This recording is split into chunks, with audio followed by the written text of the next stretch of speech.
الحمد للہ رب العالمین والصلاة والسلام علی سید الانبیاء والمرسلین اما بعد۔ ہم اللہ رب العزت کی صفات کے حوالے سے پڑھ رہے ہیں، اور اس میں ایک بڑا ہی اہم جو اصول جس کی بار بار تکرار ہوتا ہے ان ابن تیمیہ رحمہ اللہ اور دیگر سلف صالحین کا جو عقیدہ ہے وہ یہ ہے کہ اللہ رب العزت کی صفات جو ہیں وہ حقیقت پر مبنی ہیں، ٹھیک ہے، حقیقی ہیں، اس کو ہم حقیقت سے جدا نہیں کر سکتے، اس کے کوئی ایسے معانی، ایسے الفاظ، اس کی کوئی ایسی تشریح نہیں کر سکتے کہ جو اس حقیقت کی نفی کر دے۔ تو ہم نے پچھلی دفعہ پڑھا تھا کہ اللہ رب العزت محبت کرتا ہے، اور اللہ رب العزت جو ہے وہ ناپسند بھی کرتا ہے جو اللہ کی نافرمانی اور کفر کرنے والے ہوں۔ تو آپ دیکھیں کہ ایک اس میں حدیث رہ گئی تھی، اس کو کر کے اگلی ہم صفت پر منتقل ہوں گے کہ کس قدر یہ حقیقت پر مبنی ہے۔ نبی کریم صلی اللہ علیہ وسلم نے اس کو بیان فرمایا، صحیح مسلم کی روایت ہے، ان اللہ تعالی اذا ابغض عبدا، اللہ رب العزت جب کسی بندے سے بغض رکھتا ہے، اسے ناپسند کرتا ہے، ہم اللہ سے پناہ مانگتے ہیں کہ اللہ کی ہم ان لوگوں میں نہ آ جائیں، اللہ ہمیں ان لوگوں میں کرے جن سے وہ محبت کرتا ہے۔ تو اللہ تعالیٰ کیا کرتا ہے؟ دعا جبریل، سب سے پہلے وہ جبریل امین کو بلاتا ہے، فیقول انی ابغض فلانا فابغضہ، اور انہیں کہتا ہے کہ میں فلاں سے بغض رکھتا ہوں، تو بھی فلاں سے بغض رکھ۔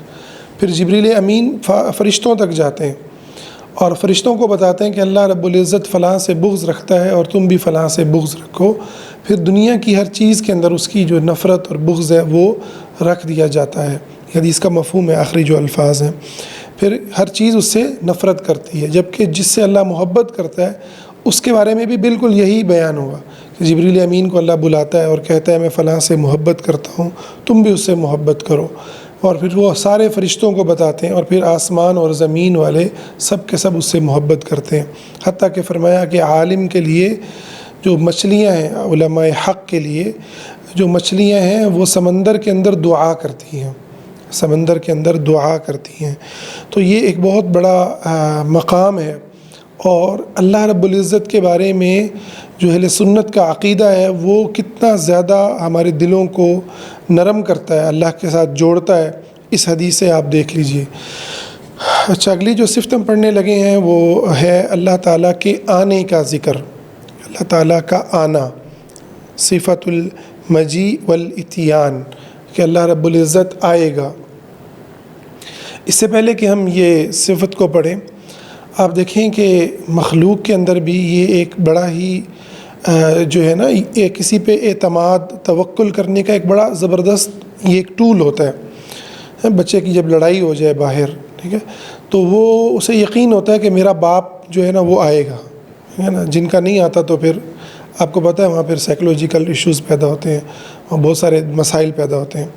تو اصل ہوتا یہ ہے کہ باپ آتا ہے، جو انسان کا بڑا ہے، جو اس سے انسان محبت کرتا ہے، وہ اس کے لیے آتا ہے، ٹھیک ہے۔ تو آنا جو ہوتا ہے نا وہ دشمن کے لیے اور جو تکلیف دینے والا ہے اس کے لیے خوف کا پیغام ہے، اور جس سے انسان محبت کرتا ہے، ٹھیک ہے، جس سے تعلق ہے اس کے لیے وہ محبت کا پیغام ہے، ٹھیک ہے۔ ظالم کے لیے جو ہے سزا کا پیغام، اور دوست کے لیے جزا کا پیغام، اس کے انعام کا پیغام۔ یہ تو مخلوق میں تھا، اور ہم نے پڑھا قیاس اولیٰ کے اندر کہ جو چیز مخلوق میں کمال پہ دلالت کرتی ہو تو اللہ رب العزت اس بات کا زیادہ حقدار ہے کہ اسے اس بات سے متصف مانا جائے۔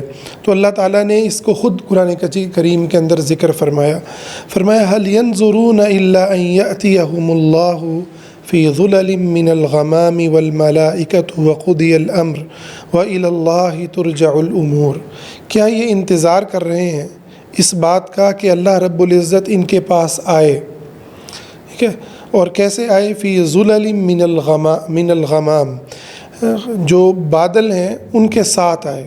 یہاں لفظ فی کا استعمال ہوا ہے، اور فی کا ایک معنی عربی میں مع بھی استعمال ہوا ہے۔ فی کا مطلب ہے کہ مع ہے، بادلوں کے ساتھ، کیونکہ اللہ تعالیٰ کو کوئی چیز گھیر نہیں سکتی، اس لیے بادلوں میں لفظ جو ہے وہ ترجمہ صحیح نہیں ہے۔ والملائکۃ، اور اللہ کے فرشتے آئیں، وقضی الامر، اور پھر اللہ تعالیٰ کہتا ہے کہ معاملہ جو ہے اس کے فیصلے کر دیے جائیں۔ وَإِلَى اللَّهِ تُرْجَعُ الْأُمُورُ، اور سارے کے سارے جو معاملات ہیں، سارے کے سارے امور، ان کا مرجع اللہ رب العزت کی طرف ہی ہے، ٹھیک ہے، اللہ کی طرف ہی وہ لوٹتے ہیں۔ تو یہاں پر اس آیت کے اندر اللہ رب العزت نے قیامت کے دن سے کافروں کو ڈرایا ہے کہ یہ کیا انتظار کر رہے ہیں اس بات کا کہ اللہ رب العزت خود ان کا فیصلہ کرنے آئے، اس سے پہلے کیا یہ باز آنے والے نہیں ہیں، اپنے کفر سے رکنے والے نہیں ہیں، اور جو اللہ نے رسول بھیجے کیا یہ اس کے بتائے ہوئے پر غیب پر ایمان رکھنے والے نہیں ہیں؟ یہی کافر کہا کرتے تھے نا، ارین اللہ جہرا۔ اب دیکھیں آج کا کفر ہو یا پہلے کا کفر ہو، ان کا مسئلہ ایک ہی تھا، ہے نا۔ آج بھی وہ کہتے ہیں اللہ کہاں ہے جی، سائنس تو پروف نہیں کرتی کہ اللہ کو کس نے دیکھا ہے۔ تو پرانے کافر بھی یہی کہتے تھے کہ اللہ تعالیٰ ہمیں نظر آئے گا تو مانیں گے۔ تو مومن کی پھر صفت یہی ہے کہ وہ غیب پر ایمان رکھتے ہیں۔ اچھا، یہاں پر غمام کہتے ہیں سفید بادل کو۔ سفید بادل ایک خوبصورتی کی علامت بھی ہے، اور غمام کا لفظ اللہ تعالیٰ نے جو چنا ہے اس کے اندر بڑا خوبصورت پہلو ہیں۔ ایک تو یہ خوبصورتی کی کو بیان کرتا ہے، دوسرا اس کے اندر جو ہے وہ عذاب نہیں ہوتا۔ جب عذاب جو آتے ہیں وہ کالے بادل کے اندر آتے ہیں، ٹھیک ہے، تباہی جو ہوتی ہے وہ کالے بادلوں میں ہوتی ہے، جس کو السحاب کہا جاتا ہے عربی میں، ٹھیک ہے۔ تو غمام جو ہے وہ رحمت والے کا پیغام ہوتے ہیں، اور یہ گھیر لیتا ہے۔ غمام جو ہوتا ہے نا، یہ آسمان کو گھیرتا ہے، ٹھیک ہے۔ یہ نکلا بھی یعنی اس کا جو روٹ ورڈ ہے غم یغم، گھیر لینے سے نکلا ہے، ٹھیک ہے۔ تو اللہ کی رحمت خوبصورتی کے ساتھ تعبیر ہے، اور وہ گھیرے ہوئے ہے۔ ان رحمتی وسعت کل شیء، میری رحمت ہر چیز کو گھیرے ہوئے ہے۔ اور یقیناً اللہ رب العزت کا جو آنا ہے مومنین کے لیے وہ جنت کا، اور کافروں کے لیے جو جہنم کا پیغام ہے وہ بھی عدل اور انصاف ہے، اور وہ عدل اور انصاف بھی مومنین کے لیے باعث رحمت اور خوشی ہے، کیونکہ جب کافر جہنم میں جائیں گے تو مومن خوش ہوں گے۔ مومنوں کی خوشی دو طرح سے ہوتی ہے، وَيَشْفِ صُدُورَ قَوْمٍ مُؤْمِنِينَ، دنیا میں اللہ تعالیٰ مومنوں کے ہاتھوں کافروں کی گردنیں اتروا دے، ٹھیک ہے، یا اپنے عذاب سے کفار کو ہلاک کر دے، تب بھی مومنوں کو شفا ملتی ہے۔ اور آخرت میں جہنم میں کفار کو پھینکا جانا بھی شفا کا باعث ہے، کیونکہ کفار مومنین کو اذیت دینے اور ان کو ساری زندگی عذاب دینے میں سے جو ہے ایک تعارف وہ رکھتے ہیں۔ تو یہاں اللہ رب العزت نے اس آیت کو بیان کیا، اور پھر اپنے آنے کو اور فرشتوں کے آنے کو الگ الگ بیان کیا، ٹھیک ہے۔ اب اللہ تعالیٰ کا آنا اور فرشتوں کا آنا یہ دونوں الگ ہے۔ دیکھیں آپ، إِلَّا أَن يَأْتِيَهُمُ اللَّهُ فِي ظُلَلٍ مِّنَ الْغَمَامِ، اللہ تعالیٰ بادلوں کے ساتھ جو ہے وہ آئے گا، وَالْمَلَائِكَةُ، اور اس کے فرشتے بھی آئیں گے۔ تو اس کا مطلب یہ ہے کہ یہ کہنا جو گمراہ فرقے ہیں وہ یہ کہتے ہیں کہ یہاں اللہ کے آنے سے مراد اللہ کی رحمت کا آنا مراد ہے، ٹھیک ہے، یا اللہ کے امر کا، فیصلے کا آنا مراد ہے۔ تو ہم انہیں کہتے ہیں کہ اگر یہ مراد ہوتا تو پھر فرشتوں کو الگ ذکر کرنے سے الگ ذکر کرنا یہ کلیئر کرتا ہے کہ نہیں، یہ حقیقت پر اللہ تعالیٰ کا آنا ہے۔ اور علماء نے اس چیز کو باقاعدہ ذکر کیا کہ قرآن مجید میں اللہ رب العزت نے جہاں پر اپنے عذاب کے آنے کا، یا اپنے امر کے آنے کا، یا اپنی کتاب کے آنے کا ذکر کیا ہے تو اس کو باقاعدہ ذکر کیا ہے، ٹھیک ہے۔ جیسے فرمایا کہ وَلَقَدْ جِئْنَاهُمْ بِكِتَابٍ، ہم ان کے پاس جو ہے وہ کتاب لے کر کے آئے ہیں، ٹھیک ہے۔ تو کتاب کا ذکر کیا، ٹھیک ہے۔ وَجَاءَ أَمْرُ رَبِّكَ، تیرے رب کا امر آیا، ٹھیک ہے، یا تیرے رب کے رسول آئے۔ لیکن جب اللہ تعالیٰ نے مطلق ذکر فرمایا تو اس کا مطلب ہے کہ وہ رب تعالیٰ آئے گا جیسے اس کی شان کے لائق ہے، اور اسے ہم نہ اللہ رب العزت کے آنے کی کوئی کیفیت کو ہم سمجھ سکتے ہیں، اور نہ ہم اس کی تشبیہ اپنے ذہن میں لاتے ہیں۔ وہ کیسے آئے گا جیسے اس کی شان کے لائق ہے، لیکن یقیناً وہ آئے گا، اور اس کا آنا اس دن اللہ رب العزت اتنا غضبناک ہوگا۔ آپ صلی اللہ علیہ وسلم نے فرمایا کہ نہ اس سے پہلے اتنا غضبناک ہوا اور نہ اس کے بعد اتنا غضبناک ہوگا، اور اس کا یہ غضب کافروں کے لیے ہوگا، اور مومن بھی تھر تھر کانپ رہے ہوں گے اس ناراضگی سے جو کفار کے اوپر ٹوٹنے والی ہے۔ اور یقیناً وہ اگر کسی سے یہ پوچھ لے، جیسا کہ نبی کریم صلی اللہ علیہ وسلم نے فرمایا فَمَن نُوقِشَ فَقَدْ عُذِّبَ، جس سے پوچھ لیا کہ یہ کیوں کیا تو وہ عذاب دے دیا گیا۔ اس لیے اللہ سے ہمیشہ یہ دعا نبی کریم صلی اللہ علیہ وسلم نے سکھائی، اللہم حاسبنا حسابا یسیرا، اللہ ہم سے آسان حساب کرنا۔ اور آسان حساب کیا ہے کہ اللہ تعالیٰ پوچھے گا نہیں۔ آسان حساب یہ ہے جیسا کہ حدیث میں ایک شخص کے بارے میں فرمایا مثال دے کر کہ اللہ اس کو اپنے قریب کرے گا اور اس کے اوپر اپنا پردہ ڈالے گا، ٹھیک ہے، اور پھر اس سے پوچھے گا کہ تو نے دنیا کے اندر فلاں گناہ کیا؟ وہ کہے گا ہاں اللہ کیا۔ پوچھتا جائے گا تو اللہ تعالیٰ کہے گا دنیا میں بھی میں نے تیرے گناہوں پہ پردے رکھے، آج بھی میں تیرے گناہ پر جو ہے وہ پردہ رکھتا ہوں، جا میں نے تیرے گناہوں کو معاف کر دیا۔ اللہ ہمیں ان لوگوں میں شامل فرمائے۔ تو دوسری آیت میں فرمایا هل ينظرون الا ان تأتيهم الملائکہ، کیا یہ انتظار کر رہے ہیں کہ ان کے پاس فرشتے آئیں؟ اب فرشتے کیا ہیں؟ آسمانوں کی مخلوق ہیں۔ فرشتے کیا ہیں؟ آسمانوں کی مخلوق ہیں۔ تو یہ جو حساب و کتاب ہوگا ارض محشر ہے وہ اسی زمین پر ہوگا، اگرچہ کہ زمین یہ والی بدل دی جائے گی، زمین کی یہ والی کیفیت نہیں رہے گی، یہ سب کا سب ایک چٹیل میدان ہو جائے گا، نہ کوئی درخت نہ کوئی سائے کی چیز، اور سب کے سب انسان ننگے خدا کے سامنے کھڑے ہوں گے۔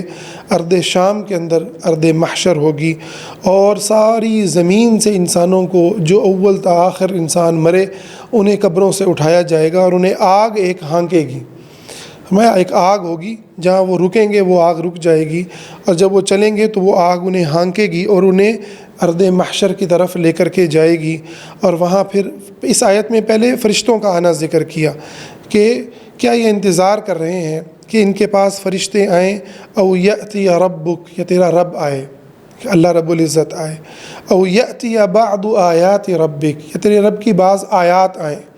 اس آیت کا جو پہلو ہے وہ یہ ہے کہ ان تینوں کے اندر، یعنی فرشتوں کا آنا اور اللہ تعالیٰ کا آنا یا اللہ کی نشانی کا آنا، جس یہاں نشانی کا ذکر ہے، اس کے بعد توبہ قبول نہیں ہوتی۔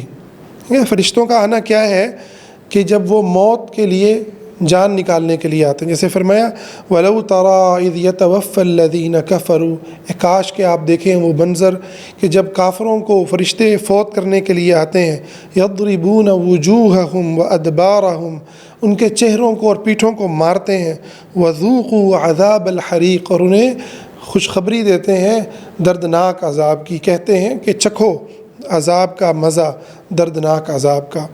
تو فرشتوں کو جس نے دیکھ لیا، موت کا لمحہ آ گیا، اب جو ہے وہ توبہ قبول نہیں ہوگی۔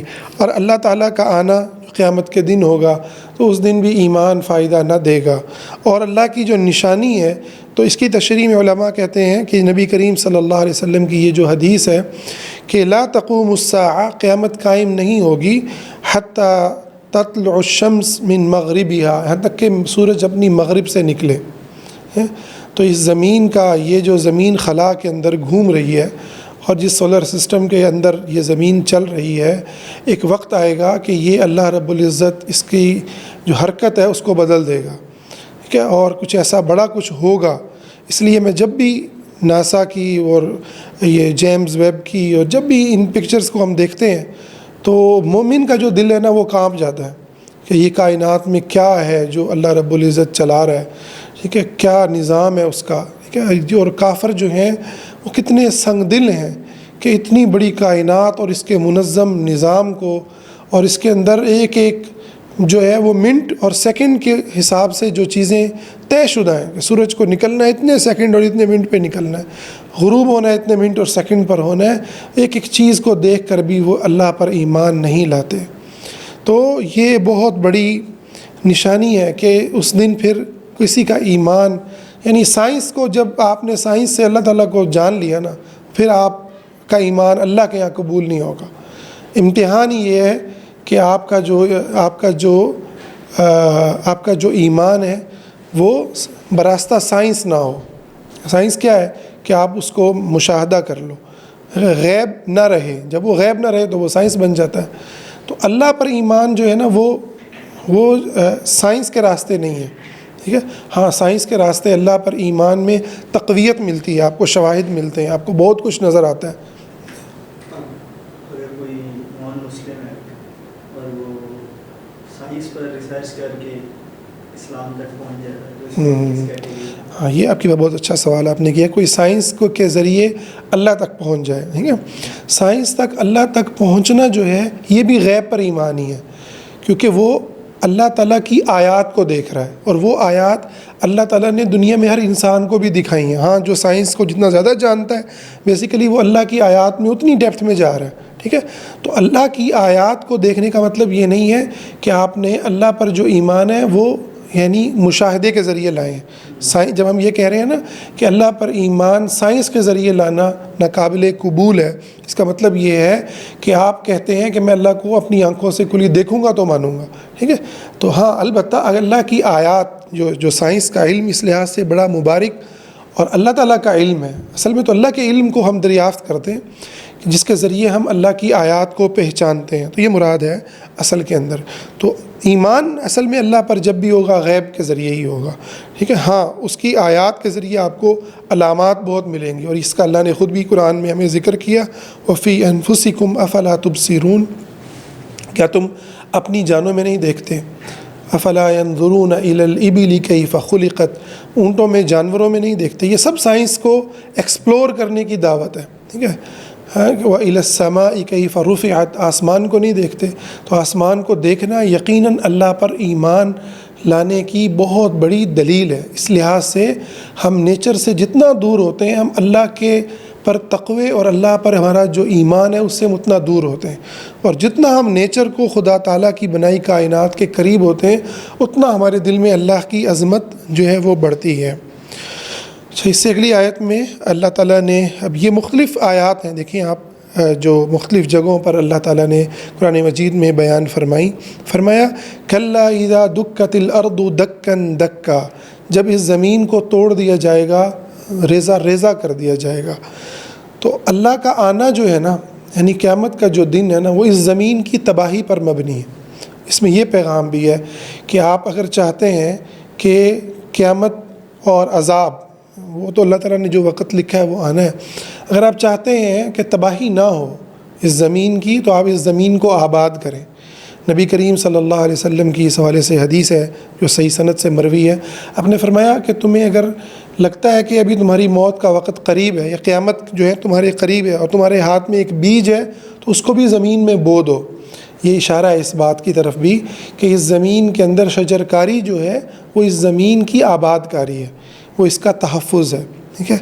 اور اس کو بہرحال اسلامی تحریکوں کو اس کو باقاعدہ یعنی ایک مذہب اور دین، اللہ تعالیٰ اور اس کے رسول اور زمین کو آباد کرنا، یہ جو اسلام کے سارے مقاصد ہیں اس کو سامنے رکھتے ہوئے اس عمل کو پروموٹ کرنا چاہیے، جو کہ ہماری بڑی ایک بدقسمتی ہے کہ ہماری وہ ویژن ہی نہیں ہے.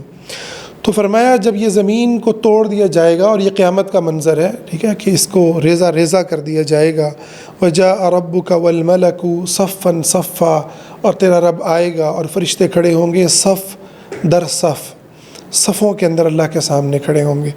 تو یہ بڑا ہی ایک نا اللہ تعالیٰ کی عظمت کا مقام ہے، اور یہ حقیقت کو بھی بیان کر رہا ہے. یعنی یہ ساری آیات آپ کو کہیں سے بھی نہیں لگتا اس کے اندر کہ اللہ کا حکم آئے گا، اللہ تعالیٰ تو نہیں آئے گا، اللہ آئے گا، ٹھیک ہے. اور اس کے فرشتے اس دن پھر صفوں کے اندر کھڑے ہوں گے، اور اس دن پھر ایک ایک سے سوال ہوگا. اور اللہ، جب نبی علیہ السلام نے یہ آیت پڑھی تو آپ رو پڑھتے تھے کہ ہم پھر اس دن جو بھیجے جانے والے ہیں ان سے بھی پوچھیں گے، جو رسول ہیں ہم ان سے بھی پوچھیں گے، پھر امتوں پر گواہیاں ہوں گی، پھر ہر ایک سے پوچھا جائے گا. پھر اللہ عیسیٰ ابن مریم سے بھی پوچھے گا اَأَنْتَ قُلْتَ لِلنَّاسِ اتَّخَذُونِي وَأُمِّيَ إِلَٰهَيْنِ مِن دُونِ اللَّهِ، کیا تو نے کہا تھا کہ مجھے اور میری ماں کو اللہ کے سوا الہ بنا لینا؟ اور وہ بتائیں گے اللہ نہیں، سبحانک، تو پاک ہے. اس دن فرشتوں سے پوچھا جائے گا، اس دن جنات سے پوچھا جائے گا. ثُمَّ لَتُسْأَلُنَّ يَوْمَئِذٍ عَنِ النَّعِيمِ، اس دن تم سے ایک ایک نعمت کے بارے میں سوال ہوگا. اللہ ہمیں ان لوگوں میں سے کر دے جو بلا حساب و کتاب جنتوں میں داخل کر دیے جائیں گے. یقیناً جو پوچھ لیا گیا، جس سے پوچھا گیا وہ پھنس گیا. تو اللہ تعالیٰ کے جو فرشتے ہیں وہ صفوں کے اندر کھڑے ہوں گے، اور یہ جو منظر ہوگا اس کو اللہ تعالیٰ نے ایک اور مقام پہ اس طرح بیان فرمایا، یوم تشقق السماء بالغمام ونزل الملائکۃ تنزیلا، جس دن آسمان پھٹے گا، ٹھیک ہے، جس دن آسمان پھٹے گا اور آسمان سے فرشتے نازل ہوں گے، ان کا نازل ہونا۔ تو اے اللہ کے بندوں اور بندیوں، میں اور آپ ہم سب اللہ تعالیٰ کے سامنے وہ دن، اس دن کا سامنا کرنے والے ہیں۔ وہ دن دور نہیں ہے، وہ دن بڑا ہی قریب ہے، ٹھیک ہے۔ انہم یرونہ بعیدا ونراہ قریبا، یہ اس کو بڑا دور دیکھتے ہیں اور ہم اس کو بڑا قریب دیکھتے ہیں۔ تو وہ دن آیا کہ آیا، وہ دن آیا کہ آیا، اور اس دن پھر جو آزمائے گئے دنیا کے اندر، جو اذیتوں میں رہے، تکلیفوں میں رہے، اس دن پھر ایک جنت کی سیر جب ان کو کروائی جائے گی چند لمحوں کی، تو وہ ایسے کہیں گے کہ زندگی میں ہم نے کوئی غم دیکھا ہی نہیں۔ اور جو ایک غوطہ جس کو جہنم کا دے دیا گیا، وہ یہ کہے گا کہ میں کبھی جہنم کے اندر، میں تو کبھی دنیا میں نے سکھ دیکھا ہی نہیں۔ تو دنیا کی خوشیاں اور دنیا کے سکھوں کا بھی مومن کے لیے ایک مقصد ہوتا ہے۔ یہ آیات پڑھ کر ہمارے یہاں صوفیہ اور یہ لوگ جو ہیں نا، لوگوں کو کہتے ہیں یار دنیا سے کیا کمانا، ٹھیک ہے، یہ آیات پڑھ کر ہم زیادہ کماتے ہیں، کیونکہ ہمارے کمانے کا مقصد ہے، ہمارا کمانا اللہ کے دین کی نصرت کے لیے استعمال کرنے کے لیے، ہمارا کمانا اپنے آپ کے مقام کو پہچاننے کے لیے ہے کہ اللہ نے ہمیں ایک بہت بلند مقام دیا ہے، ہمیں اللہ نے عزت سے نوازا ہے، اللہ نے اس زمین پر ہمیں ایک بہت بڑی جد و جہد کے لیے بھیجا ہے، اس کے دین کو قائم کرنے کے لیے ہمیں بھیجا ہے۔ تو ہمارے پاس قوت ہوگی تو ہم اس دین کو قائم کر پائیں گے، ہمارے پاس ذہنی سکون ہوگا اس دین کو قائم کر پائیں گے۔ تو یہ ہے آخرت، اور یہ ہے اللہ کی صفات پر ایمان۔ تو اللہ کی صفات پر ایمان کے اہل سنت کا جو عقیدہ ہے کہ یہ حقیقت پر مبنی ہے، اس کے اندر کوئی تعویل نہیں، کوئی تحریف نہیں کہ اللہ کا حکم آئے گا اللہ تعالیٰ، یہ ہم بالکل ایسی بات نہیں کرتے۔ جو اللہ نے بتایا ہے، جیسے بتایا ہے، ہم ویسے ایمان لاتے ہیں۔ چند احادیث سے ہم بات کو ختم کرتے ہیں۔ نبی کریم صلی اللہ علیہ وسلم نے فرمایا، اللہ رب العزت میدان حشر میں مومنین کے سامنے اس شکل کے اندر ظاہر ہوگا، وہ شکل اپنی ظاہر فرمائے گا جس میں مومن اللہ کو نہیں جانتے ہوں گے۔ تو اللہ تعالیٰ کہے گا میں تمہارا رب ہوں، وہ کہیں گے ہم اپنے رب کو جانتے ہیں، پہچانتے ہیں، ٹھیک ہے۔ تو اب اللہ رب العزت ان کے سامنے اس جو ہے وہ شکل کے اندر آئے گا، اور اللہ تعالیٰ اس سے پہلے یہ فرمائے گا جو جس کی عبادت کرتا ہے وہ اپنے معبود کے ساتھ چلا جائے۔ تو کوئی سورج کے ساتھ جائے گا، کوئی چاند کے ساتھ، کوئی کسی بت کے ساتھ، ٹھیک ہے، جس نے جس کی عبادت کی ہوگی وہ اسی کی شبیہ کے ساتھ، اگر وہ انبیاء تھے تو انبیاء کی جو شبیہیں بنا کے وہ پوجتے رہے تو ان کے ساتھ ان کو جہنم میں پھینک دیا جائے گا، یا شیطان کے ساتھ، تو مومنین پیچھے بچ جائیں گے، ٹھیک ہے نا۔ تو اللہ رب العزت آئے گا اور پھر اللہ رب العزت ان سے باتیں کرے گا۔ یہ کتنی بڑی بات ہے نا۔ آپ جب اہل سنت کے ایمان پر، سلف صالحین کے اس پر ایمان رکھتے ہیں تو آپ کا دل پھٹتا ہے کہ ہم کتنے محفوظ ہیں، ہے نا۔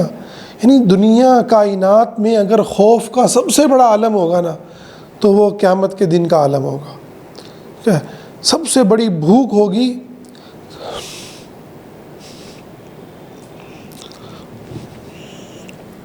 سب سے بڑھ کر پیاس ہوگی تو وہ میدان حشر میں لگی ہوئی پیاس ہوگی۔ کوئی گھٹنوں تک پسینوں میں، کوئی جو ہے وہ گلے تک پسینوں میں، اور کوئی ٹخنوں تک، اور کوئی پورے کا پورا پسینوں میں۔ کسی کے سر پہ بکری کسی کی کھا لی، کسی نے زمین اٹھا لی، وہ بھاگتا پھر رہا ہے، مجھے بچا لو، مجھے بچا لو۔ اور اس دن کوئی بچانے والا نہیں ہوگا سوائے اللہ تعالیٰ کے۔ تو اللہ اس وقت انسان کو اکیلا نہیں چھوڑتا، اس وقت وہ مومنوں کو معاف کرے گا، اس دن وہ مومنوں کو بچائے گا، اور اگر کوئی جہنم میں بھی گر گئے تو جہنم سے بھی نکالے گا، جہنم سے بھی نکالے گا۔ تو اس اللہ کے بارے میں ہم دنیا میں کیسے مایوس ہو جائیں کہ وہ اللہ اہل غزہ کی مدد نہیں کرے گا، وہ اللہ میری بیماری کو دور نہیں کرے گا، وہ اللہ میری مصیبت کو دور نہیں کرے گا، وہ اللہ جو ہے میرے قرض کو ادا نہیں کرے گا، میری غربت فاقے کو دور نہیں کرے گا، میری زندگی میں جو بھی پریشانیاں ہیں ان میں وہ اللہ میرے ساتھ نہیں ہے۔ وہ اللہ ساتھ ہے، وہ اللہ ساتھ ہے، وہ وہاں پر بھی ساتھ ہوگا، وہ یہاں پر بھی ساتھ ہے۔ اس کے نبی بھی ساری زندگی ہمارے لیے دعائیں کرتے رہے، اور وہ پل صراط پہ کھڑے ہوں گے اور اللہ سے کہہ رہے ہوں گے ربی امتی ربی امتی. یہ جب بھی پڑھتا ہوں نا آپ صلی اللہ علیہ وسلم کی کہ آپ اللہ کے سامنے سجدے میں گر جائیں گے اور گر کے اللہ کی وہ حمد کریں گے جو اللہ اس وقت سکھائے گا. تو اللہ تعالیٰ فرمائے گا اے محمد سر کو اٹھائیے صلی اللہ علیہ وسلم, مانگو کیا مانگتے ہو, سل تو عطا, تو آپ کیا مانگیں گے, ہے نا, اپنا نواسہ آپ نے شہید کروا لیا. اس دنیا میں نواسے کی حکومت نہیں مانگی.